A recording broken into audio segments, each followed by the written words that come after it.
بسم اللہ الرحمن الرحیم۔ ایک مسئلہ جو زیر بحث ہے وہ یہ ہے کہ قبر میں کتنے سوال ہوں گے۔ ایک میرے بڑے درینہ دوست تھے اور وہ اچھا خاصا اس حوالے سے علم رکھنے والے تھے۔ انہوں نے ایک دن مجھ سے کہا کہ حضرت قبر میں 4 سوال تو نہیں ہوں گے۔ میں نے کہا جی آپ کو کیسے پتہ چلا؟ وہ کہنے لگے میں نے فلاں ایک علمی کتابی بندے کی ایک تقریر سنی، اس نے کہا جی قبر میں تو 4 سوال ہوں گے۔ 1400 سال کے امت کے جو علماء تھے، محدثین تھے، وہ کسی نے امت کو نہیں بتایا۔ میں آپ کو بتاؤں گا قبر میں تو 4 سوال ہوں گے۔ کسی مولوی نے، محدث نے، اللہ کے ولی نے، امام بخاری، جتنے پیچھے گزر گئے کسی نے نہیں بتایا۔ کہتا میں بتاتا ہوں قبر میں تو 4 سوال ہوں گے، 3 والے تو ہوں نہیں، 4 ہوں گے۔ اب جس حدیث سے انہوں نے استدلال کیا وہ حدیث بخاری شریف کی حدیث نمبر 1374 ہے، کتاب الجنائز ہے، اور باب ما جاء فی عذاب القبر کے اندر یہ حدیث ہے، حضرت انس بن مالک سے۔ حدیث پاک سنیے، آپ فرماتے ہیں کہ رسول اللہ صلی اللہ علیہ وسلم ارشاد فرمایا، آقا کریم علیہ السلام فرماتے ہیں ان العبد اذا وضع فی قبرہ، فرمایا جب بندے کو قبر میں رکھا جاتا ہے، وتولی عنہ اصحابہ، اور اس کے ساتھی اس کو قبر میں دفن کر کے جب واپس آتے ہیں تو حضور علیہ السلام ارشاد فرماتے ہیں وَإِنَّهُ لَيَسْمَعُ قَرَّ نِعَالِهِمْ، قبر والا اپنے ساتھیوں کے جوتوں کی آواز بھی سنتا ہے، جن جوتوں سے چل کے آتے ہیں ان کی آواز بھی سنتا ہے۔ یہ تو کہتے ہیں نہیں قبروں والے کچھ نہیں سنتے، وہ تو بس اندر چلے گئے، ان کو تو پتہ ہی کچھ نہیں۔ میری سرکار فرماتے ہیں وہ تمہارے جوتوں کی آواز بھی سنتا ہے۔ اللہ اکبر۔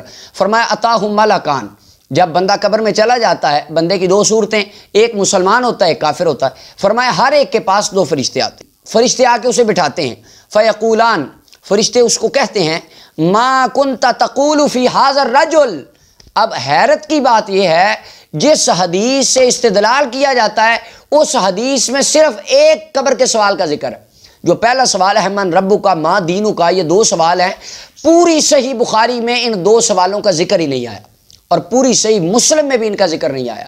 صحیحین کے اندر جتنی احادیثیں آئیں ان احادیث طیبات میں صرف ایک سوال کا ذکر آیا کہ رسول اللہ کے بارے میں کیا کہتا رہا۔ اب کل کو کوئی بندہ اٹھے وہ کہے نہیں جی قبر میں تو بس ایک سوال ہوگا، بخاری کی حدیث ہے بس ایک سوال ہوگا، حالانکہ ایسا تو نہیں ہے۔ اس پر اجماع امت چلا آ رہا ہے کہ قبر میں 3 سوال ہوں گے، باقی سوالوں کا ذکر اگلی سننے اربع میں آیا صحیح حدیثوں میں۔ انہوں نے کہا نہیں جی 4 ہوں گے، 3 تو یہاں پہ انہوں نے پورے کر دیے نا، حالانکہ حدیث میں ایک کا ذکر ہے، انہوں نے 3 ادھر ہی پورے کر دیے۔ اچھا پہلے فرشتے پوچھیں گے من ربک ما دینک، مسلمان کہے گا کہ ربی اللہ و دینی اسلام، میرا رب اللہ ہے، میرا دین اسلام ہے، اور کافر کہے گا مجھے نہیں پتہ، لا ادری لا ادری۔ تیسرا سوال ہوگا ما کنت تقول فی ھذا الرجل، اس محبوب کے بارے میں کیا کہتا رہا؟ تو فرشتہ فاما المؤمن، سرکار فرماتے مومن کہے گا اشہد انہ عبد اللہ و رسولہ، میں گواہی دیتا ہوں یہ اللہ کے رسول بھی ہیں، اللہ کے بندے بھی ہیں، یہ میرے آقا کریم صلی اللہ علیہ وسلم ہے۔ فیقال لہ، تو فرشتے یہ نہیں کہیں گے ہاں بھائی تجھے کیسے پتا چلا، تو کیا کرتا رہا؟ بھائی یہ تو ہر ایک دیہڑی دار بندہ بھی جانتا ہے، اللہ کا قرآن کہتا ہے میرا دین اسلام ہے اور اللہ ایک ہے، محمد صلی اللہ علیہ وسلم اللہ کے رسول ہے، اتنا قرآن تو ہر آدمی نے پڑھا ہے۔ اگر فرشتہ یہ بات پوچھتا ہے تو یہ بات تو پوری دنیا جانتی ہے۔ وہ کہتے ہیں نہیں ایک 4تھا سوال ہوگا، اور اگر دیکھو تم مولویوں کے پیچھے چلتے ہو، تم قرآن نہیں پڑھتے، لہذا تمہیں فرشتوں نے لٹا کے قبر میں عذاب شروع کر دینا۔ اللہ اکبر۔ اس حدیث سے کیا مطلب نکال لیا؟ سرکار فرماتے ہیں فرشتے یہ نہیں کہیں گے ہاں بھائی کس مولوی کے پاس جاتا، نہیں، فرشتے کہیں گے انظر الی مقعدک من النار، دیکھ ایک کھڑکی کھلے گی جہنم میں، دیکھ یہ جہنم میں تیرا ٹھکانہ تھا، لیکن رسول اللہ کی غلامی کی وجہ سے رب تعالیٰ نے اسے بدل کے جنت میں تیرا مقام کر دیا۔ پھر فرمایا جنت کی ایک کھڑکی کھول دی جاتی ہے اور اسے کہا جاتا ہے نم کا نومت العروس، سو جا جس طرح دلہن سو جاتی ہے، یعنی اب تجھے کوئی غم کوئی فکر نہیں، تو سو جا۔ سرکار فرماتے ہیں فیراہما جمیعا، بندہ مومن جہنم بھی دیکھتا ہے جنت بھی دیکھتا ہے، جہنم دیکھ کے ڈرتا ہے تو فرشتے کہتے ہیں نہیں تو ادھر نہیں جائے گا، تو رسول اللہ کا کلمہ پڑھنے والا تھا، تیرا مقام جنت ہے۔ اور فرمایا جب کافر کو وَأَمَّا الْمُنَافِقُ وَالْكَافِرُ، منافق اور کافر کو جب فرشتے بٹھاتے ہیں ان سے پوچھا جاتا ہے من ربک ما دینک، وہ کہتے ہیں لا ادری لا ادری، مجھے نہیں پتا مجھے نہیں پتا۔ پھر فرماتے ما کنت تقول فی ھذا الرجل، فرشتے پوچھتے ہیں تو کیا کہتا رہا؟ تو کافر یا منافق کہتا ہے لا ادری، میں نہیں بوجھتا، مجھے نہیں پتا یہ نبی کون ہیں۔ وہ کنت اقول ما یقول الناس، وہ پھر کافر کہتا ہے میں ان کے بارے میں وہی کہتا تھا جو لوگ کہتے تھے، اور علماء نے یہ لکھا کہ کافر یا منافق اس وقت عذاب سے بچنے کے لیے یہ بات کہے گا. فَيُقَالُ اب کافر یا منافق کو کہا جائے گا، وہ کہے مسلمان کو نہیں، کافر کو کہا جائے گا لا دریتا ولا تلیتا. فرشتے کہیں گے نہ تو نے خود علم پڑھا. اب اس کی تفسیر میں امام ابن حجر اسقلانی فرماتے ہیں لا دریتا ولا تلیتا کا معنی ہے لا فہمتا، نہ تو نے خود قرآن سمجھا. 5 وقت اذان کی آواز تو تیرے کانوں میں پڑتی تھی، لا الہ الا اللہ کی آوازیں تو مسلمان بلند کرتے تھے، جو ان کے پاس ہدایت کا راستہ تھا تو نے خود کیوں نہیں پڑھا. اور دوسری بات وَلَتَّبَعْتَ مَنْ يَدْرِي، اور جو بندے علم جانتے تھے تو نے ان کی پیروی کیوں نہیں کی، ان کی اتباع کیوں نہیں کی. کہتے نہ تقلید تو شرک ہو جائے گی، مولویوں کے پیچھے نہ لگنا.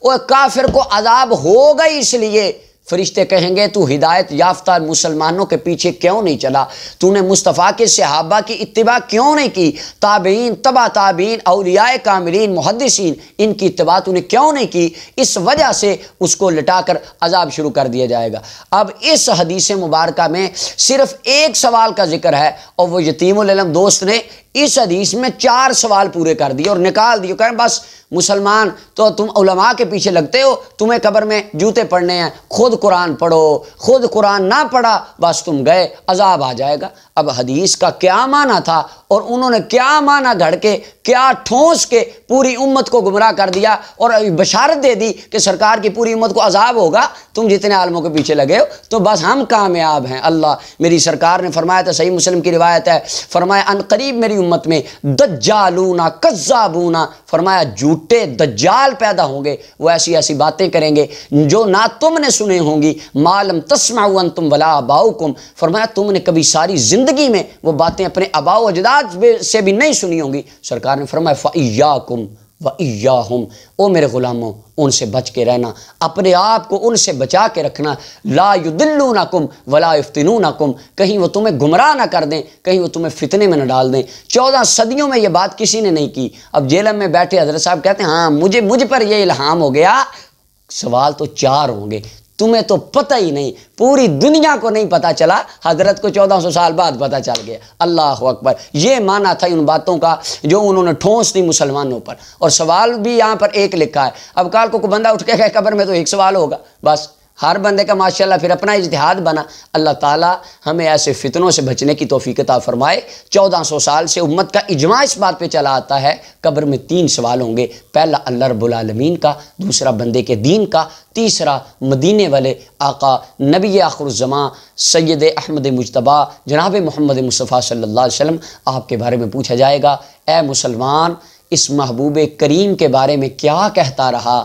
تب ہم کہیں گے یا رسول اللہ ہم آپ کے بارے میں کہتے تھے سب سے اولا والا ہمارا نبی، سب سے بالا والا ہمارا نبی. اور ان لوگوں کو بھی سوچنا چاہیے کہ قبر میں جا کے کیا وہ یہ کہیں گے رسول اللہ کے سامنے کہ یا رسول اللہ میں ممبر پہ کہتا تھا آپ کو علم غیب نہیں ہے، آپ کچھ نہیں کر سکتے، آپ کو کوئی اختیار نہیں تھا. اگر تو یہ دل میں حوصلہ ہے کہ مصطفیٰ جان رحمت کے سامنے اس طرح کا جواب دے لو گے تو تم اپنے عقیدے پہ قائم رہو. ہمیں تو اس لمحے سے ڈر لگتا ہے کہ جب سرکار پوچھیں گے کیا کہتا رہا تو یہی کہیں گے یا رسول اللہ ہم نے یہی بتایا ساری زندگی. بعد از خدا بزرگ تو ہی قصہ مختصر. رب تعالیٰ نے اپنی ذات کے بعد دنیا کائنات میں سب سے اونچا مقام آپ کو عطا فرمایا. اللہ ہم سب کو حضور کی غلامی عطا فرمائے. وما علیہ الا البلاغ.